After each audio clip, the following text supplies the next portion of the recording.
মঘৰিত মহকুমাৰ অন্তৰ্গত 128টা নামঘৰৰ সৌজন্যত নিউ কলনীস্থিত বৰ নামঘৰত শংকৰদেৱৰ জন্মোৎসৱ উদযাপন।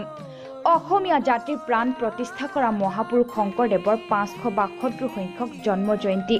ৰাজ্যৰ বিভিন্ন ধৰ্মীয় অনুষ্ঠানত উদযাপিত হৈছে গুৰুজনাৰ জন্মোৎসৱ। তাৰ সমান্তৰালকৈ মঘৰিত মহকুমাৰ বিভিন্ন অঞ্চলৰ লগতে বৃহত্তৰ মঘৰিত মহকুমা ভিত্তিত 128টা নামঘৰৰ সৌজন্যত দুদিনীয়া বৰ্ণাঢ্য নতুনকৈ নিৰ্মাণ কৰা বৰ নামঘৰতো দিনজোৰা কাৰ্যসূচীৰে উদযাপন কৰা হৈছে মহাপুৰুষজনাৰ জন্ম জয়ন্তী। পুৱাৰে পৰা হৰিনামৰ ধ্বনিত মুখৰিত বৰ নামঘৰ প্ৰাংগণ। ৰূপালী জয়ন্তী উৎসৱ উদযাপনৰ আয়োজন আছিল যদিও মহামাৰী কৰোনাৰ বাবে চৰকাৰী নীতি নিয়ম কোভিড প্ৰটকল পালন কৰি বৰ নামঘৰলৈ ভক্তৰ সমাগম তুলনামূলকভাৱে পূৰ্বতকৈ হ্ৰাস পোৱা পৰিলক্ষিত হৈছে। তৎসত্ত্বেও অনুষ্টুপীয়াকৈ হ'লেও পুৱা উষা কীৰ্তন ভাগৱত ভ্ৰমণ দিহানামৰ ধ্বনিৰে মুখৰিত হৈ পৰিছে নামঘৰৰ পৰিৱেশ। উক্ত অনুষ্ঠানত অতিথি ৰূপে উপস্থিত থাকে স্থানীয় বিধায়ক ভাস্কৰ শৰ্মা।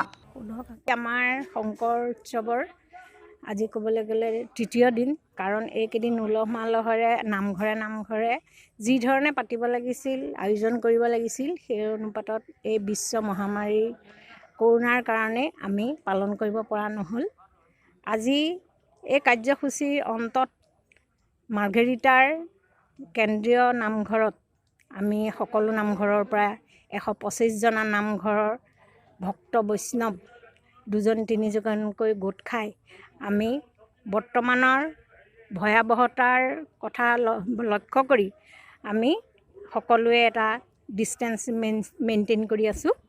কাৰণ এই মহামাৰীত বহুতো আমাৰ গোটেই বিশ্বতেই যি ভয়ংকৰ এটা আতংকৰ সৃষ্টি হৈছে, সেই আতংকৰ পৰা আমি হাত সাৰিবৰ কাৰণে আমাৰ এইটোৱে হ'ল উপায়। আমি মাস্ক পিন্ধিয়েই আমি নামঘৰলৈ আহিছোঁ হওক, আৰু ভগৱন্তৰ ওচৰত, গুৰুজনাৰ ওচৰত আমি সহস্ৰবাৰ সেৱা জনাইছোঁ।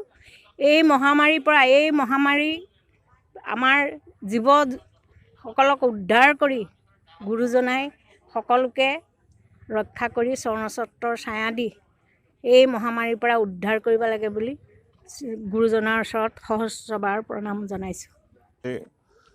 গুৰুজনাৰ শ্ৰীচৰণত প্ৰণিপাত জনাইছোঁ।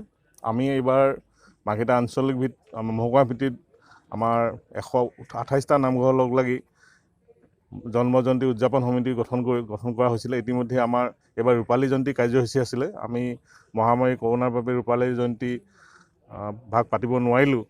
সেইবাবে আমি ইয়াত পৰিৱেশো নাই, সেইবাবে আমি দুখিত। কিন্তু আমি বহুত আশা ৰাখিছিলোঁ এই ৰূপালী জয়ন্তী অনুষ্ঠানৰ লগতে সংগতি ৰাখি আমাৰ বৃহত্তৰ মঘৰিত মহকুমাৰ সাংস্কৃতিক সমন্বয় ক্ষেত্ৰ বৰ নামঘৰ বৰ ধুমধামেৰে আৰু বৰ সুন্দৰকৈ অসমৰ ভিতৰত এটা জাকত জিলিকা নামঘৰ হিচাপে গঢ়ি তুলিবলৈ প্ৰয়াস কৰিছিলোঁ। ৰূপালী জয়ন্তী পাতিব নোৱাৰিলেও আমি অনাগত দিনত আমি ভৱিষ্যত কাৰ্যসূচী লৈছোঁ, যাতে এই নামঘৰটি অসমৰ ভিতৰত এটা জাকত জিলিকা সাংস্কৃতিক সমন্বয় ক্ষেত্ৰত গঢ় দিব পাৰোঁ। ধন্যবাদ। News desk report, time live Assam.